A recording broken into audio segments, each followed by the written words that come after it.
تو جتنے جانور ہیں دن رات کی ٹینشن کے بعد آتے کہاں ہیں؟ ٹھکانے میں, آشیانے میں. انسان کے لیے بھی اللہ نے گھر بنائے ہیں. قرآن کے الفاظ ہیں جعل لکم من بیوتکم سکنا, کہ اللہ نے تمہارے لیے گھروں کو رہائش کی جگہ بنایا. سکنا جو ہے نا یعنی رہائش کی جگہ. اور اللہ نے یہ بھی فرمایا گھر بنتا ہے ریلیشن سے.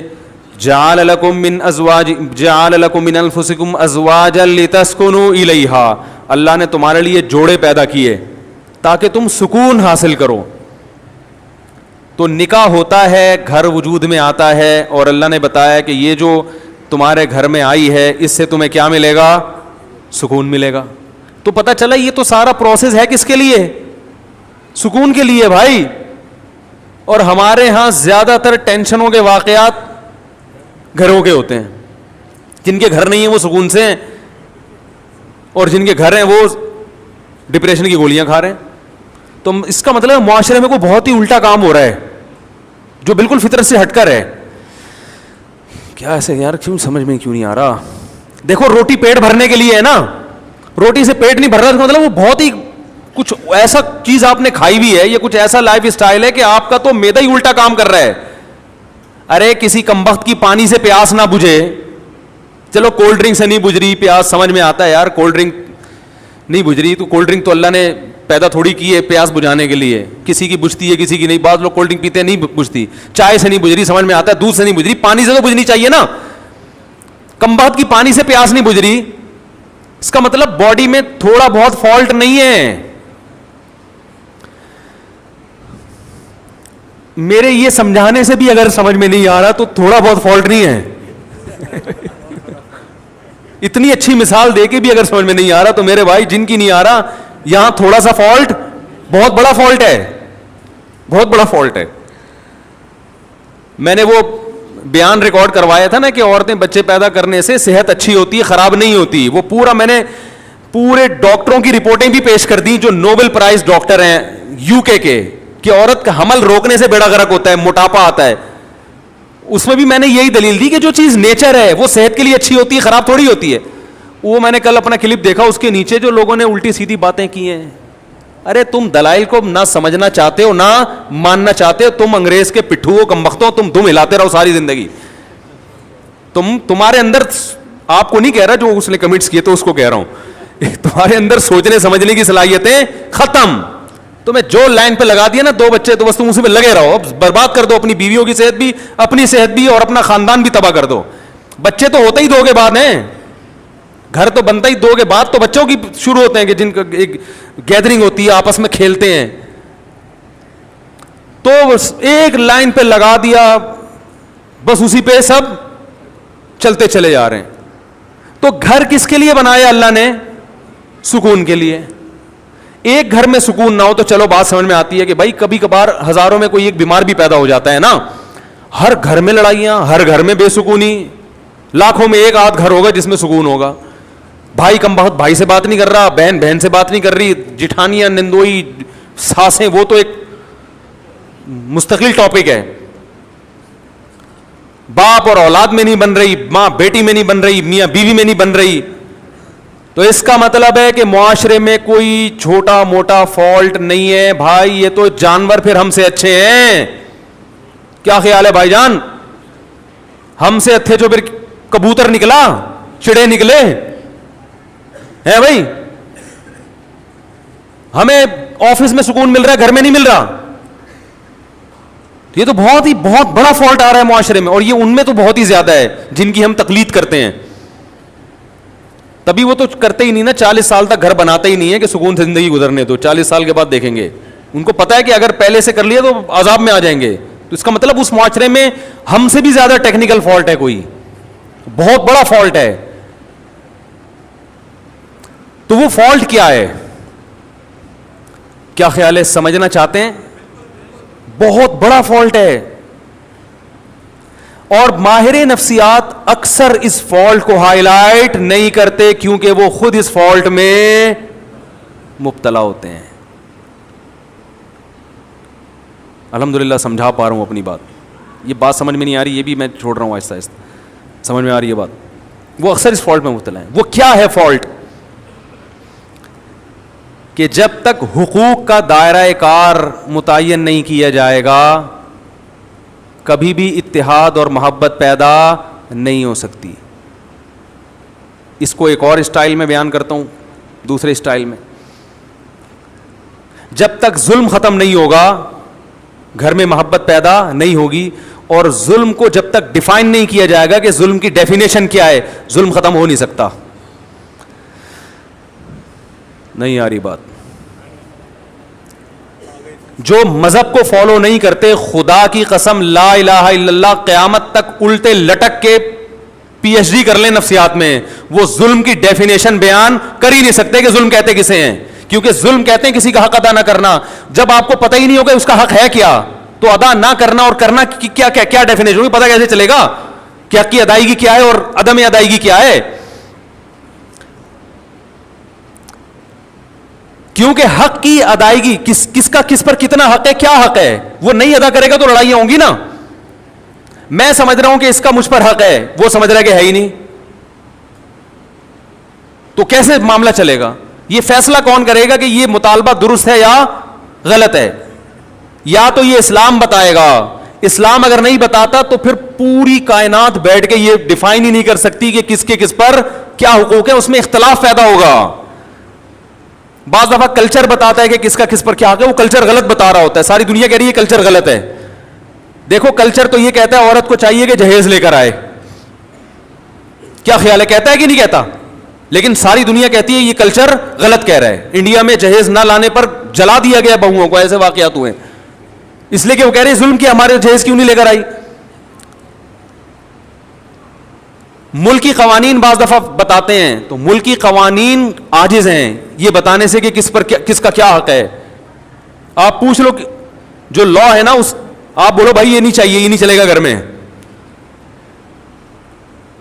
اختلاف اور لڑائی کو ختم کرنے کے لیے سب سے پہلا اصول یہ ہے کہ آپ کو یہ پتا ہونا چاہیے, باپ کو یہ پتا ہونا چاہیے کہ بیٹے کے اوپر میرے کتنے حقوق ہیں. میں اس حد تک بیٹے کو اپنا پابند بنا سکتا ہوں, اس سے آگے مجھے اللہ نے حق نہیں دیا, اس سے آگے یہ خدا نے میرے بھی اختیارات سلب کر لیے ہیں. شوہر کو پتا ہونا چاہیے بیوی کو میں اس حد تک اپنا پابند بنا سکتا ہوں, اس سے آگے کام میں اس سے بولو بھائی نہیں لے سکتا, یہ میرا رائٹ ہی نہیں ہے. عورت کو پتا ہونا چاہیے اس حد تک شوہر سے مطالبات منوا سکتی ہوں, اس سے آگے اللہ نے باؤنڈری کھینچی ہوئی ہے, مجھے آگے جانے کی اجازت نہیں ہے. ساس کو پتا ہونا چاہیے اس حد تک بہو میری خدمت کرنا اخلاقی ذمہ داری ہے, وہ بھی یہ پتا ہونا اخلاقی ہے یا قانونی, یہ بھی پتا ہونا چاہیے. کچھ چیزیں اخلاقی ہوتی ہیں, قانونی نہیں ہوتی. اخلاق کا دائرہ کار اخلاق کی حد تک ہی ہوتا ہے. ارے پڑوسیوں کو پوچھنا اخلاقی ذمہ داری ہے نا, آپ نہیں پوچھ رہے تو کیا وہ کیس کر سکتا ہے آپ کے خلاف؟ بھائی حدیث میں آتا ہے کہ وہ شخص مومن نہیں ہے جو خود پیٹ بھر کے کھائے پڑوسی بھوکا سوئے. لیکن آپ پیٹ بھر کے کھا رہے ہو, پڑوسی بھوکا سو رہا ہے, گناہ ملے گا قیامت میں. لیکن اس بیس پہ پڑوسی آپ کے خلاف کیس نہیں کر سکتا, لڑ نہیں سکتا آپ سے. وہ حدیث میں تو آتا ہے تو پیٹ بھر کے کھا رہا ہے اور جو ہے نا میں بھوکا ہوں, اب گریبان پکڑ لیا, تو یہاں ظالم کون ہوگا؟ وہ پڑوسی ہوگا. بھائی اخلاقی ذمہ داری ہے کہ آپ پیٹ بھر کے کھا رہے ہو, لیکن آپ کی ہے, اس کی نہیں ہے, وہ نہیں مطالبہ کر سکتا.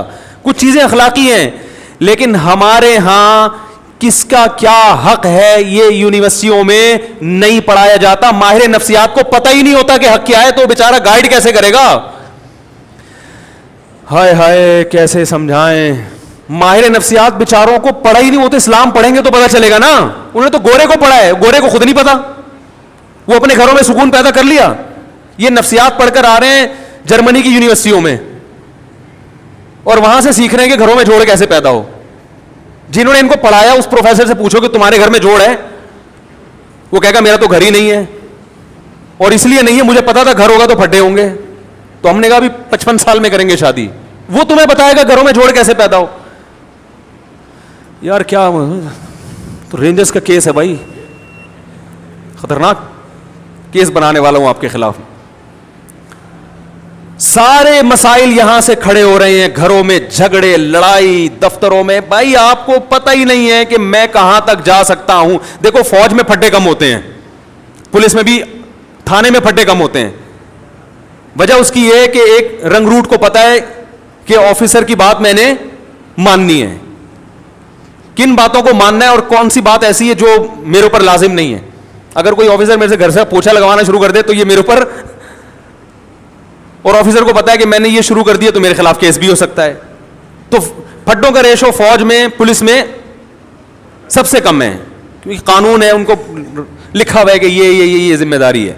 دفتروں میں بھی پھڈے اکثر کم ہوتے ہیں, کیونکہ باس کو پتا ہے کہ یہ امپلائی میرا کتنا تابع ہے, اس کو تنخواہ اس چیز ریٹرن میں لکھا ہوا ہوتا ہے کہ بھائی تجھے اس چیز کی تنخواہ مل رہی ہے, تو نے اتنے بجے آنا ہے, یہ کام کر کے دینا ہے, کرے گا تو میری بلا سے, تو شکل کا اچھا ہے برا ہے بھائی, تجھے ملیریا ہے, تجھے ٹی بی ہے, تجھے کیا ہے, تو نے پولیو کی ویکسینیشن کروائی ہوئی ہے کہ نہیں کروائی ہوئی, مجھے میری ہیڈ ایک نہیں ہے. یہی ہوتا ہے نا بھائی, یہ کام ہے, یہ کر کے دو گے تو تنخواہ ملے گی, نہیں تو پتلی گلی سے نکلو. اس لیے وہاں بھی پھڈوں کا ریشو کیا ہے, وہاں پھڈے ہوتے ہیں غیبتوں کی وجہ سے. وہ باس, وہ دیکھو وہ چمچا بنا ہوا ہے, اس کو تنخواہ بڑھا دی ہم کیونکہ ایمانداری سے کام کر رہے ہیں, ہماری تو تنخواہ نہیں بڑھ رہی. یہ اتنے اور بھی باتوں کی حد تک ہوتا ہے. ایسا نہیں ہوتا کہ کمپنی بند ہو جائے پھڈوں کی وجہ سے, صرف باتیں کریں گے. وہ تو شوق ہے مسلمانوں کو باتیں کرنے کا, کیونکہ کام وام تو ہوتا ہے گورنمنٹ کے اداروں میں ہی زیادہ ہوتا ہے نا, کیونکہ وہاں تو کام ہی نہیں ہوتا, تو باتیں کر کے ٹائم پاس کرنا ہوتا ہے.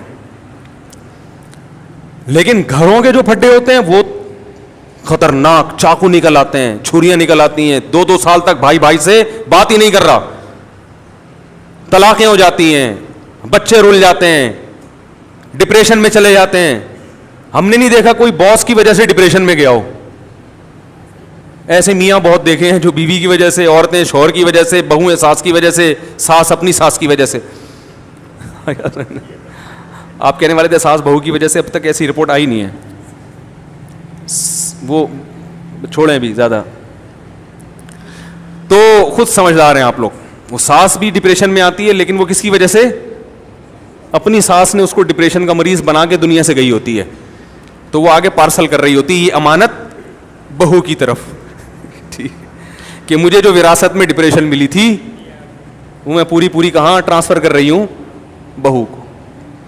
اب جب جھگڑے ہوتے ہیں ساس بہو کے بہت, ہم کہتے ہیں بھائی الگ کرو, تو ماں باپ پھر غیرت کے تانے, ہم نے دودھ پلایا جوان کر دیا, الگ ہو رہے ہو. حالانکہ یہ ماں باپ کا رائٹ نہیں ہے, یہ آپ کا حق ہی نہیں ہے. بیٹا جوان ہو گیا, بالکل الگ رہ سکتا ہے, وہ نہ رہے اچھی بات ہے, ساتھ میں جو برکت ہے وہ الگ, لیکن یہ وہی ہے, اخلاقی کچھ اور چیزیں ہوتی ہیں. لیکن پڑوسی گریبان تھوڑی پکڑ سکتا ہے آپ کا کہ بھئی حدیث میں آتا ہے تو مجھے کھلایا کرو, تو کھلاؤ. تو ماہر نفسیات سے گزارش ہے, جب لوگوں کو موٹیویٹ کیا کریں. کچھ اچھے بھی ہیں الحمدللہ, ہر جگہ اچھے برے بھی ہوتے ہیں, اچھے تو سارے ہی ہیں, لیکن بہت سی چیزوں میں بیچاروں کے پاس خود گائیڈنس نہیں ہوتی, گائیڈنس نہیں ہوتی.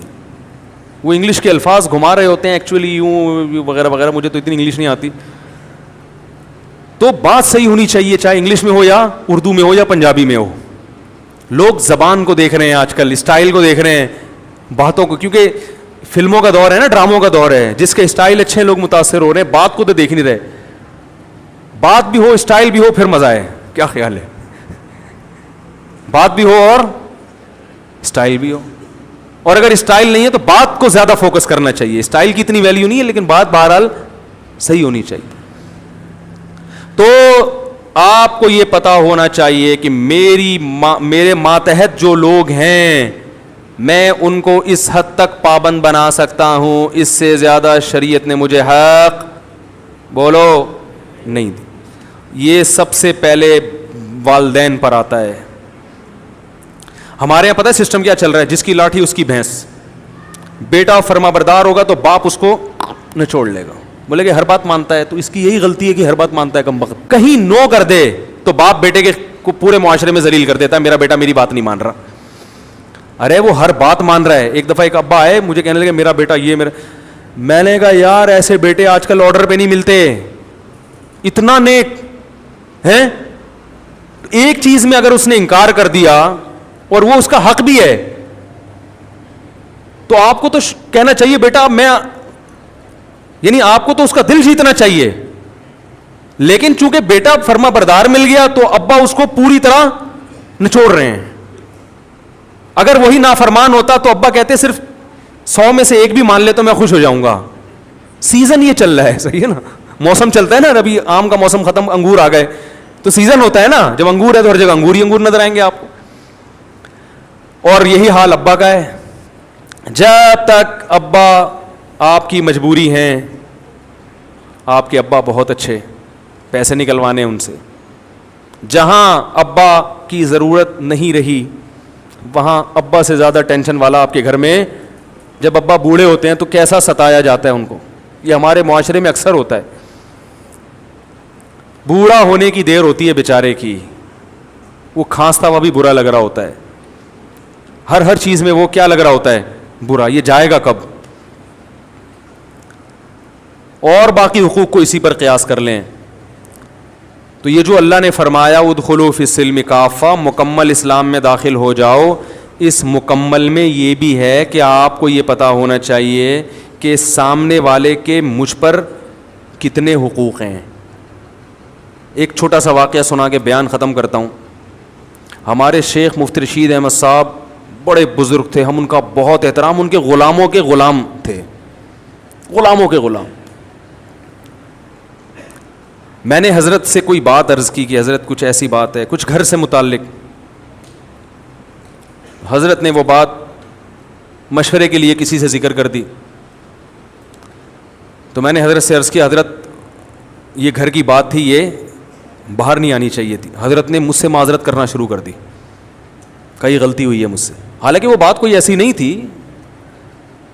اب اگر وہ یہ کہتے کہ میں چونکہ بزرگ ہیں, میں بڑا, میں نے کر دی تو کیا ہو گیا, ہم تو کچھ نہیں کہتے, کیونکہ اخلاقی ذمہ داری ہے کہ بڑوں سے اگر غلطی بھی ہو جائے تو معاف کرو. یہی ہے نا اخلاق تو اخلاقی طور پر تو شریعت ہم اسی کا پابند کرتی ہے. لیکن یہ ان کا بڑا پن کہ وہ جانتے تھے کہ بھائی یا اس سے آگے, حالانکہ کوئی ایسی بات نہیں تھی, لیکن جس سے کی وہ مجھے پتا تھا کہ میرا دشمن ہے.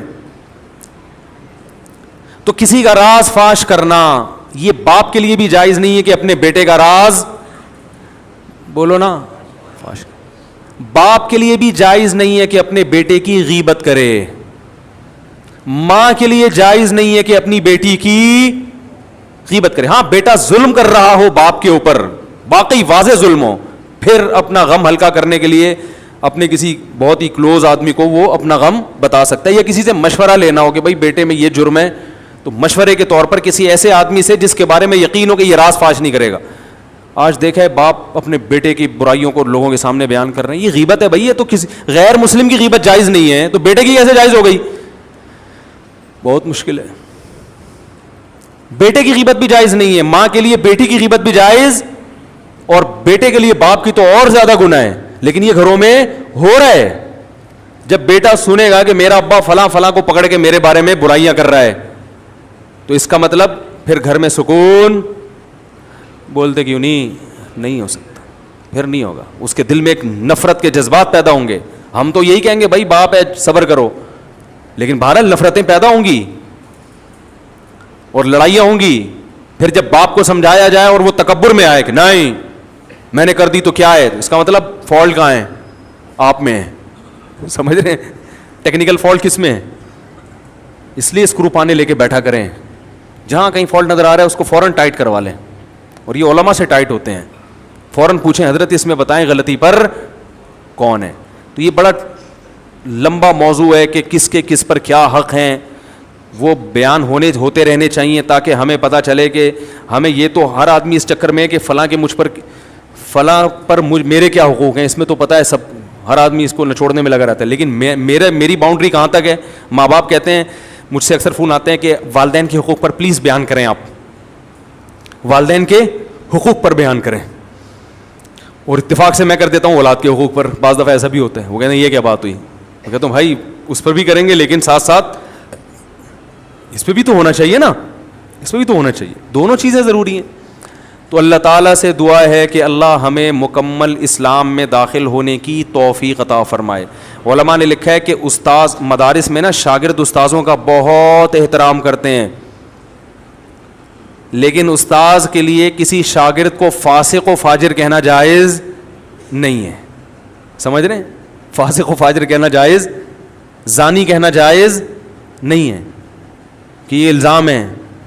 تو اللہ نے ایک باؤنڈری رکھی ہوئی ہے, اس سے آگے آپ کو نکلنے کی اجازت نہیں ہے. کمیٹی ہے مسجد میں تو امام کو کمیٹی سے آگے نکلنے کی اجازت, بولو نا بھائی, نہیں ہے. وہ کمیٹی کا پابند ہے. بعض جگہوں پر ایسے ہوتا ہے امام کمیٹی کو لفٹ ہی نہیں کرا رہا ہوتا, کہتا ہے میں چونکہ امام ہوں, میں چونکہ, وہ چندے کے حساب دینے کے لیے تیار نہیں ہے کمیٹی کو. بھائی جب آپ کسی کمیٹی کے تابع ہیں تو جتنا چندہ آ رہا ہے آپ کے باپ کو بھی حساب دینا پڑے گا. بعض ائمہ, سب نہیں, اکثر تو الحمدللہ صحیح ہوتے ہیں, لیکن بعض جگہوں مسجد پہ کیس آتے ہیں امام حساب نہیں دے رہے, کہہ رہے کون مجھ سے کون ہوتا ہے حساب لینے والا, میں تو مفتی ہوں, میں تو بزرگ ہوں, میں تو فلانا ہوں, میں کیا کرپٹ ہوں. بھائی آپ چور ہوں, کرپٹ ہو, آپ نیک ہوں. جب مسجد کا ایک رسید ہے, کوئی چندے کا سسٹم ہے, تو آپ کو اخپل طریقے سے چندہ کرنے کی اجازت, بولو بھائی, نہیں. اخپل لفظ یاد رکھ لیں, بہت سارے کام اخپل طریقے سے کرنے کی وجہ سے غلط ہو رہے ہیں. وہ مجھ سے اب لوگ آ کے پوچھتے ہیں حضرت یہ اخپل کا مطلب کیا ہے. پرسوں ایک صاحب ہے اخپل کا مطلب پوچھنے کے لیے آیا تھا, تو وہ پابند ہے. اسی طرح کمیٹی پابند ہے کہ وہ امام کا احترام کرے, اس کے ساتھ ایسے پیش نہ جیسے ملازمی, اوئے ادھر اوئے ٹائم دیکھ رہا ہے کیا ہو رہا ہے, ہیں تمہیں بولا تھا 40 پہ نماز 45 پہ کھڑی کر رہے ہو تم, ہیں تمیز سے, ٹھیک ہے نا, ریکویسٹ کے ساتھ. تو مسجدوں میں بھی لڑائیاں, گھروں میں بھی, اللہ تعالیٰ ہماری حفاظت فرمائے اور ہمیں یہ جاننے کی توفیق عطا فرمائے کہ ہمارا کس پر کتنا